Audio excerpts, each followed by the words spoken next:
So, he said the intensity is going beyond being an emperor, being a king's son, probably he will become an emperor. But when I look at the intensity of the geometry, maybe he will become a great sage. Well, he turned out the other way around. He was not wrong in that prediction. If he had fallen back in his life for some reason, maybe he would have become a great emperor, a conqueror. Maybe he would have conquered many lands and become a great emperor. Great emperors did not happen without so much guile, violence and many things which most people wouldn't want to do in their lives. To be a great emperor, you have to do many things that a whole lot of sensible people will not be willing to do. So Gautama chose the other way around and the prediction was not wrong. The prediction is he is looking at the seed and this can become a great tree.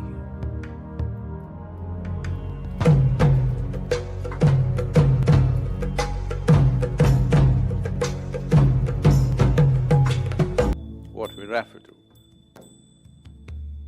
as the universe or as cosmos is essentially a complex amalgamation of forms. All these forms, planets, stars, the whole systems, these are all forms. When these forms evolve over a period of time to become efficient forms, seemingly perpetual,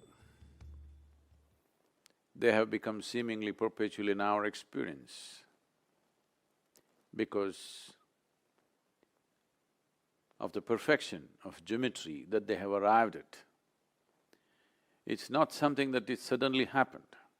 Each one of these forms have evolved over a period of time. Certain forms which evolved beyond a certain point. When I say a certain point, if a form evolves beyond what the human form is competent of doing, then we would refer to that as the divine form, because anything that is above our capability and competence becomes divine in our experience. So when we say divine forms, the misunderstanding in the monotheistic religions is that those who have many forms have lost their way.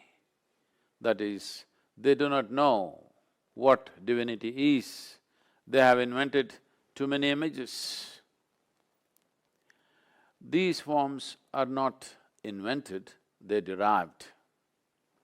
By observing the nature of the universe, identifying that certain forms are able to perform and exist in a reverberance which is beyond what is normally considered human, then all those forms we identified as divine forms, which are worthy of looking up to.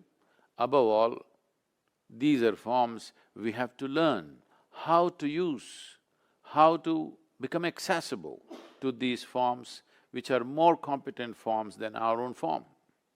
There are natural forms on this planet which can function in a higher intensity than the human form, or we can assemble forms, or we can create forms, a certain combination of forms which will function in a higher way than the way we are right now. In fact, the whole system of yoga is just about arranging or rearranging your own form. These 114 chakras, which are a certain energy forms by themselves, if we rearrange them in a certain way, the same human being who has just flesh and blood, living within the compulsive nature of that dimension of life, can suddenly be transformed into a higher possibility. It is those people who have transformed themselves or the geometry of their existence to a higher level, either by realization or by understanding or by sheer intensity of energy or emotion. They have transformed themselves into a higher geometric form so that their very presence exudes a completely different dimension of energy. A complete different possibility becomes available around those forms. Then we refer to those forms as divine forms. So in India, such people get referred to as Bhagwan, or there are so many other names which essentially means godlike or divine. The nature of the human body has come with a certain arrangement. There's a whole science which has become a very quasi kind of science these days because of the intuitive sciences have fallen on bad places because general integrity in the society has fallen.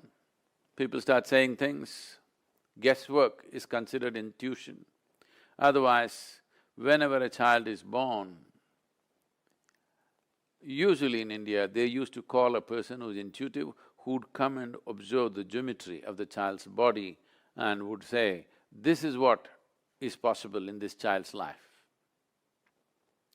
Not by looking at the stars, but simply looking at the geometry of the child's body, the energetic geometry of the child's body.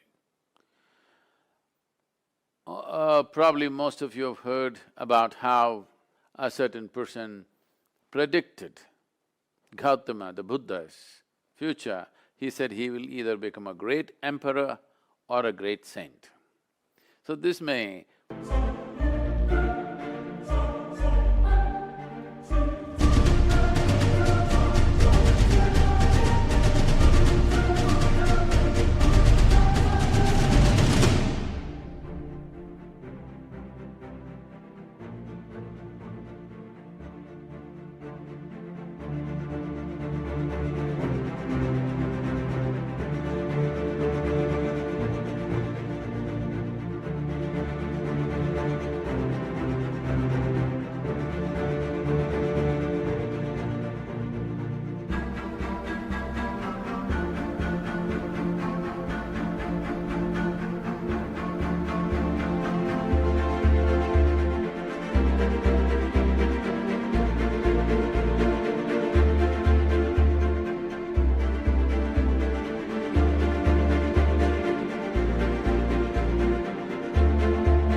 for logical minds, this may look like, oh, this is, come on, this or that. Both sides of the coin, if you say you're bound to be right. No, he's only talking about looking at the intensity of the geometry. He's saying, either in the material world he will achieve great things. Because he's a king's son, he's saying maybe he will become a great emperor.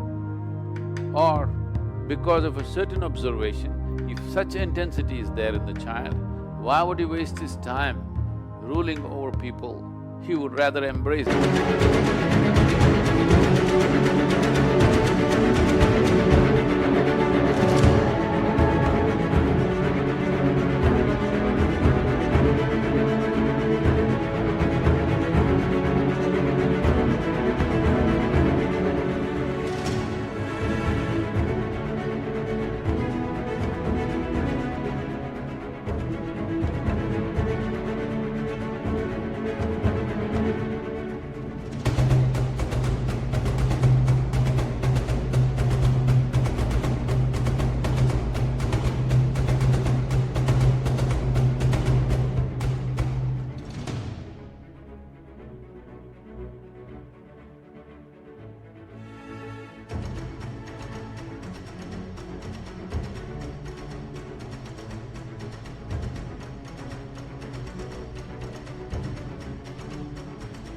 them, which is more sensible to do. He would rather transform them, which is more sensible to do. So, he said the intensity is going beyond being an emperor, being a king's son, probably he will become an emperor. But when I look at the intensity of the geometry, maybe he will become a great sage. Well, he turned out the other way around. He was not wrong in that prediction.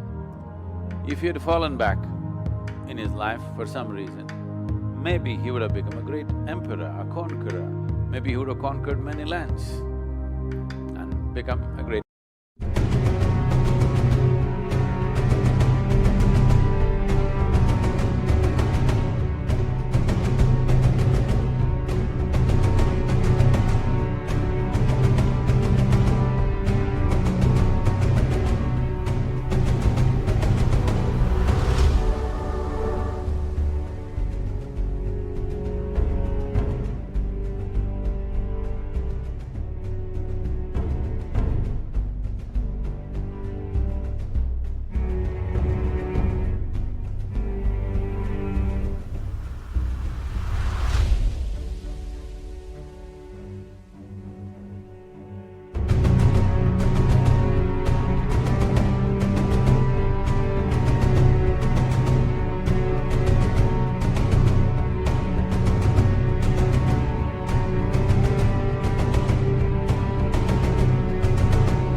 temper.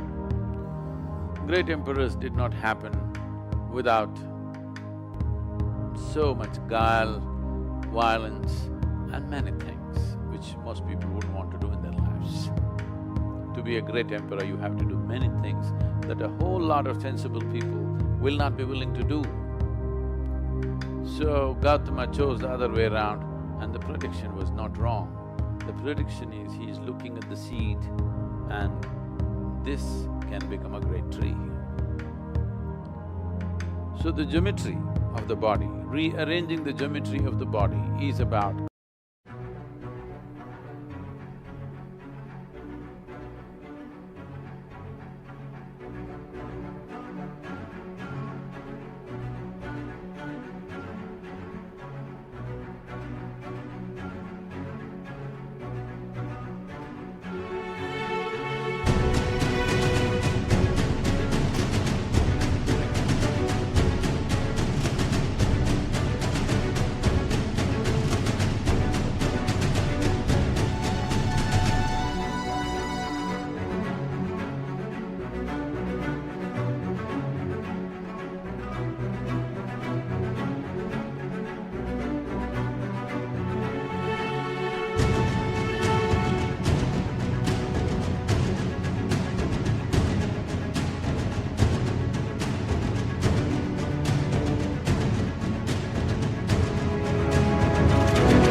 creating a divine form from an ordinary flesh and bone system that we have. Is something wrong with flesh and bone? Nothing wrong. It comes with its limitations. It's a compulsive form. Is something wrong me being compulsive? Nothing wrong if you don't appreciate what it means to be free. Nothing wrong being compulsive. Is something wrong being a creature on this planet? Nothing wrong. It is just that if you die without exploring the possibility of being something more, human life does not get fulfilled. Every life, from the smallest to the biggest, is aspiring to become a full-fledged life. Because the human being has come with this possibility, which is quite limitless, because of that, people are trying to fix their ambitions and goals in their life.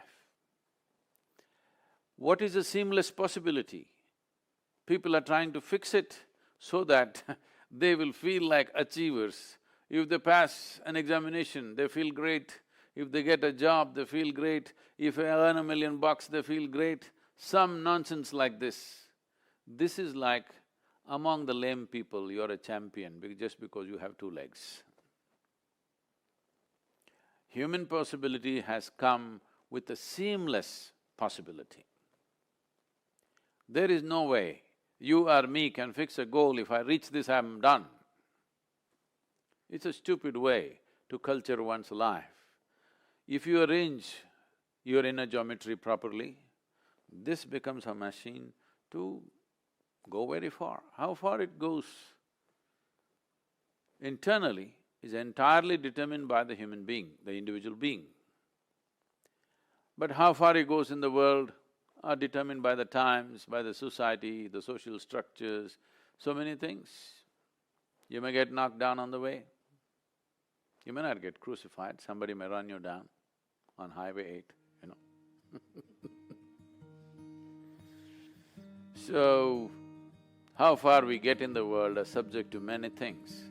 How far we get within ourselves is just a question of arrangement of geometry, understanding, realization, understanding and the competence of being able to arrange it. The whole yogic system, starting from the physical phase of asanas to everything, is essentially to reorganize or to re-engineer our geometry in such a way that it begins to function in a way that you have not imagined possible till now. To live your life beyond your ambitions. The stupid ambitions have come to you because of a limited society in which you're living. Based on that, if you are a little one step ahead of your neighbor, your ambitions are realized. No, I'm not just thinking about this, I want to be the richest man in United States. It is still among the lame. Among the lame you're a champion, that's all. So, a seamless possibility need not be encapsulated into something silly based on the circumstances in which we are living right now.